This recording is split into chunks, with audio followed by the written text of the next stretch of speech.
So what are we doing today? Well, today we're getting our eclipse on. It looks like the sun came out so it can be occluded. And got my glasses all ready, and I've got my lens so I can take a picture and show you guys what it looked like.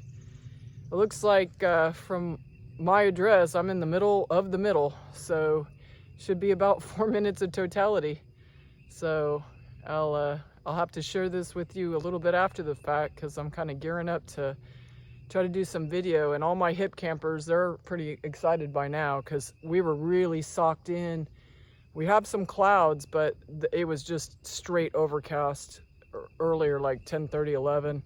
So it looks like we have a break in the clouds, and so the sun is peeking through, and so we should be able to see the solar eclipse, because it's a thing. Anyway, happy Eclipse Day.